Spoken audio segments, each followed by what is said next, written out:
हरे कृष्णा, राधे राधे। स्वागत है आप सभी का गोविंद भजो चैनल पर। भाद्रपद मास की कृष्ण पक्ष की चतुर्थी तिथि को भादुड़ी चौथ, बहुला चौथ या फिर संकष्टी चतुर्थी के नाम से जाना जाता है।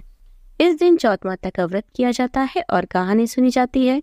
इस व्रत को कुंवारी कन्याएं भी धारण करती है, सुंदर और सुशील अच्छे पति की प्राप्ति के लिए। और सुहागिन स्त्रियां इस व्रत को धारण करती हैं अपने पति और बच्चों की लंबी आयु और उनकी सुख समृद्धि के लिए। तो इस व्रत को धारण करने से भगवान गणेश की कृपा प्राप्त होती है और चौथ माता की भी कृपा प्राप्त होती है। आज की इस वीडियो में आप सुनेंगे भाद्रपद चौथ पर सुनी जाने वाली पौराणिक कथा और गणेश जी की कथा। तो चलिए कथाएं शुरू करते हैं।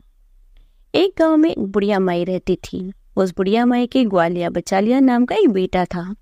बुढ़िया माई अपने बेटे के लिए 12 महीनों की चारों चौथ करती थी। बेटा लकड़ी लेकर आता और दोनों माँ बेटे बेचकर उससे गुजारा करते थे। बुढ़िया माई रोजाना लकड़ियों में से 2 लकड़ियां अलग रख देती थी और चौथ के दिन बेटे से छुपकर सामान लाती और उस सामान से 5 चूरमे के लड्डू बनाती थी। एक लड्डू गणेश जी को, एक लड्डू चौथ माता को, एक ब्राह्मण को, एक अपने बेटे को खिलाती और एक पूरा खुद खाती। एक चौथ के दिन बेटा अपनी पड़ोसन के घर गया। वह चूरमा बना रही थी। जब उसने पूछा कि आज क्या है जो चूरमा बना रही हो, तब वो बोली, मैंने तो आज ही बनाया है, तेरी माँ तो चारों चौथ को चूरमा बनाती है। उसने जाकर माँ से पूछा, माँ मैं इतनी मेहनत से कमाता हूँ और तुम रोज चूरमा बनाकर खाती हो। बुढ़िया माई बोली, मैं तो चौथ माता का व्रत करती हूँ। वह बोला कि तुम मुझे रख लो या चौथ माता को रख लो। बुढ़िया माई बोली, मैं तो तेरे लिए ही चौथ माता का व्रत करती हूँ, इसलिए मैं तुझे छोड़ सकती हूँ पर चौथ माता को नहीं छोड़ सकती। जब बेटा घर से जाने लगा तो बुढ़िया माई बोली, तू जा रहा है तो मेरे हाथ से ये चौथ माता के आंखें लेता जा, जहाँ संकट आए वहां इन्हें फोड़ देना। बेटे ने सोचा बात तो झूठी है पर ले चलने में क्या बुराई है। वह चलने लगा। थोड़ी दूरी पहुंचा था कि उसने देखा कि सामने खून की नदी बह रही है। कहीं से भी निकलने का रास्ता नहीं था तो आंखा पुरकर बोला, हे चौथ माता, अगर तू सच्ची है तो रास्ता हो जाए। ऐसा कहते ही उसे बीच में रास्ता मिल गया। आगे गया तो घनघोर अंधेरा फैला हुआ था। उसने मन में सोचा कि मुझे शेर गिद्ध खा जाएंगे, इसलिए वह आंखा पूर कर बोला, हे चौथ माता, मुझे रास्ता मिल जाए। तब जल्दी से उसे रास्ता मिल गया। वह आगे चला गया और जाते जाते एक राजा की नगरी में जा पहुंचा। वहां का राजा रोज एक आदमी की बलि देता था। वह एक बुढ़िया माई के पास गया। बुढ़िया माई रोती जा रही थी और पोए बनाती जा रही थी। लड़के ने बुढ़िया माई से पूछा, हे बुढ़िया माई, क्यों रो रही हो? तब बुढ़िया माई ने जवाब दिया कि मेरे एक ही बेटा है जिसकी राजा आज रात बलि देने वाला है, मैं उसी के लिए ये पुए बना रही हूँ। तब वह बोला, हे बुढ़िया माई, तुम अपने बेटे की जगह ये पुए मुझे खिला दो, मैं उसकी जगह बलि चढ़ने चला जाऊंगा। बुढ़िया माई ने कहा कि मैं किसी दूसरे के बेटे को बलि कैसे चढ़ा सकती हूँ, लेकिन वह नहीं माना तो बुढ़िया माई ने सारे पुए उसे खिला दिए। रात को जब राजा का संदेश आया तो बुढ़िया माई ने सोचा कि किसी दूसरे के बेटे को बलि चढ़ाने के लिए कैसे उठाऊं। बाहर की आवाज सुनकर वह जाग गया और राजा के आदमियों के साथ चला गया। वहां मटके पकाने का हाव, जिसमें कुम्हार मटके को पकाता है, बना हुआ था, जो एक मनुष्य को भोग लगाने के बाद ही उसमें आवा पकता था। सबने मिलकर उसको हाव में चुन दिया। वहां आंखा पुरकर हाव में बैठ गया। एक दिन में ही हाव पक गया और मिट्टी के घड़े सोने चांदी के बन गए। वहां एक जमादारनी झाड़ू लगा रही थी। तब झाड़ू से एक कंकड़ उछलकर उस बर्तन से जा टकराया। तब जमादारनी ने राजा को जाकर बताया कि आपका हाव तो पक गया है। तब राजा ने सोचा कि हाव तो 8 दिन में पकता है, आज 1 दिन में ही कैसे पक गया। जब जाकर देखा तो वहां मिट्टी के मटकों की जगह हीरे मोती और सोने चांदी के कलश हो गए। अंदर से आवाज आई कि धीरे उतारो, अंदर आदमी है। आवाज को सुनकर राजा के आदमी डर गए। अंदर कौन सा भूत प्रेत आ गया।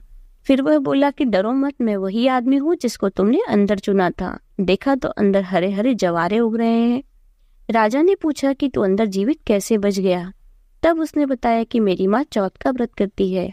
जब मैं घर से निकला था तो मेरी माँ ने मुझे आंखें दिए थे। मैं उन्हें पूर कर बैठ गया और चौथ माता की कृपा से मैं बच गया। तब राजा ने कहा कि मैं तेरे को एक घोड़े पर बिठाकर साकल बांध देता हूँ। यदि वह साकल खुलकर मेरे बन जाएगी तो तेरी चौथ माता सच्ची है। तब वह आंखें पुरकर बैठ गया और चौथ माता से कहने लगा, हे चौथ माता, अब तू ही मेरी लाज बचाना। तब साकल खुलकर राजा के बन गई। राजा ने अपनी बेटी की शादी उस लड़के से कर दी और बहुत सारा धन दौलत देकर विदा किया। पड़ोसन बोली कि बुढ़िया माई, तेरे बेटे बहू आए। जब छत पर चढ़कर देखा तो सच में बेटे बहू आ रहे थे। हे चौथ माता, जैसे आपने बुढ़िया माई और उसके बेटे पर कृपा बनाई, सभी पर अपनी कृपा बनाए रखना। भादवा की चौथ माता की कहानी कहने वाले, सुनने वाले, हुकारा भरने वाले और पूरे परिवार पर अपनी कृपा बनाए रखना। यह थी भादवा की चौथ माता की कहानी। आइए अब सुनते हैं विनायक जी की कहानी। एक ब्राह्मण था जो नित्य प्रतिदिन उठकर सुबह गंगा जी स्नान के लिए जाता और आकर विनायक जी की पूजा करता। विनायक जी की कहानी सुनता उसकी पत्नी को पूजा करना अच्छा नहीं लगता था। वह गुस्सा हो जाती थी और कहती थी कि सुबह पहले पूजा करने बैठ जाते हैं, मैं झाड़ू निकालती हूँ, घर का काम करती हूँ, तुम्हें तो कोई काम नहीं है। ब्राह्मण उसकी बात को सुनता ही नहीं था। एक दिन ब्राह्मण गंगा जी नहाने के लिए चला गया और पीछे से ब्राह्मणी ने विनायक जी को छुपाकर रख दिया। वापस आकर ब्राह्मण ने कहा, विनायक जी की मूर्ति कहाँ गई? तो ब्राह्मणी बोली कि मुझे नहीं पता। ब्राह्मण ने खाना नहीं खाया और पानी भी नहीं पिया। ब्राह्मण ने कहा कि जब तक विनायक जी की पूजा नहीं कर लेता तब तक अंजल ग्रहण नहीं कर सकता। मैं तो विनायक जी की पूजा करने के बाद ही अंजल ग्रहण करूंगा।